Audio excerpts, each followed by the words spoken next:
Perkenalkan, nama saya Patrick Valdo Jody Silalahi dari kelas 81.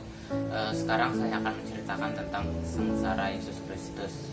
Sengsara dan wafat Yesus berawal dari kisah penangkapannya di Taman Getsemani oleh para prajuritnya dan penjaga bait Allah. Mereka datang bersama dengan Yudas Iskariot.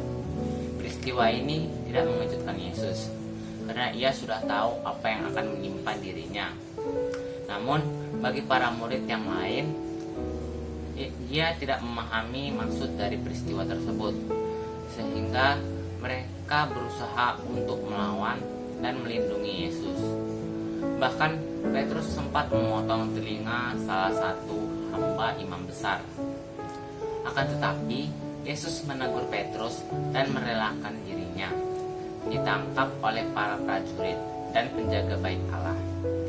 Setelah ditangkap, Yesus dihadapkan kepada Hanas dan Kayafas, imam besar, untuk dimintai keterangan mengenai pengikut dan ajaran-ajarannya. Saat itu, Yesus menunjukkan bahwa ia tak bersalah atas tuduhan kepadanya. Pada saat yang bersamaan, Petrus menyangkal Yesus 3 kali. Pada penyangkalannya yang ketiga, berkokoklah ayam, dan teringatlah Petrus akan perkataan Yesus kepadanya. Karena tidak menemukan kesalahan pada Yesus, para imam kepala bersama tua-tua dan ahli Taurat bersepakat untuk membawa Yesus ke gedung pengadilan. Di sana, Yesus dihadapkan kepada Pilatus. Kemudian, Pilatus menanyai Yesus perihal kerajaannya. Tetapi Yesus tidak memberikan jawaban secara langsung atas pertanyaan tersebut.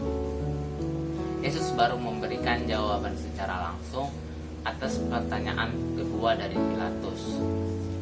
Dari hasil penyelidikan tersebut, Pilatus tidak menunjukkan kesalahan apapun yang dari Yesus. Maka Pilatus berniat untuk membebaskan Yesus. Namun, orang banyak lebih memilih Barabas untuk dibebaskan daripada Yesus. Lalu Pilatus mengambil Yesus untuk diselidiki, bahkan disesah. Tapi Pilatus tetap saja tidak menemukan kesalahan apapun pada Yesus. Sebanyak 3 kali Pilatus berusaha membebaskan Yesus, namun desakan orang banyak. Akhirnya Pilatus menyerahkan Yesus kepada mereka untuk disalibkan. Yesus memanggul salibnya sampai ke Bukit Golgota, dan di tempat itulah ia disalibkan bersama dengan 2 orang penjahat. Di atas salib Yesus terdapat tulisan, "Yesus orang Nazaret, Raja orang Yahudi." Tulisan itu ditulis dalam 3 bahasa, yakni bahasa Ibrani, Latin, dan Yunani, agar semua orang dapat membacanya. Namun, tulisan itu ditentang oleh para pemimpin Yahudi yang menganggap Yesus bukan raja, dengan menunjuk Mazmur 22 ayat 8. Pakaian Yesus diundi di antara prajurit. Di bawah kaki salib Yesus berdirilah Maria ibunya, Maria istri Kleopas, dan Maria Magdalena, serta Yohanes muridnya. Lalu Yesus mempercayakan murid yang dikasihinya tersebut kepada ibunya, supaya tergenaplah apa yang tertulis dalam kitab suci. Yesus berkata, "Aku haus." Lalu para prajurit mencucukkan anggur asam ke mulut Yesus. Setelah meminum anggur asam tersebut, ia berkata, "Sudah selesai."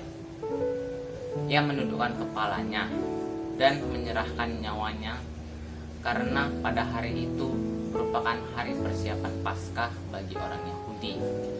Maka untuk mempercepat kematian orang-orang yang disalibkan itu, para prajurit mematahkan kaki 2 penjahat. Namun karena Yesus sudah wafat, maka mereka menikam lambungnya dengan sebuah tombak. Yusuf dari Arimatea meminta jenazah Yesus kepada Pilatus untuk dimakamkan. Setelah mendapatkan izin dari Pilatus, ia bersama Nikodemus menurunkan jenazah Yesus. Lalu mereka bersama para wanita yang mengikuti Yesus. Hal itu memperlihatkan bahwa Yesus dimakamkan layaknya seorang raja. Sementara itu, di dekat tempat Yesus disalibkan, ada sebuah taman yang di dalamnya terdapat kubur baru, dan di dalamnya belum pernah dimakamkan seseorang. Maka mereka membaringkan jenazah Yesus di situ. Sekian cerita saya tentang sengsara Yesus. Jika ada kesalahan kata mohon dimaafkan. Terima kasih.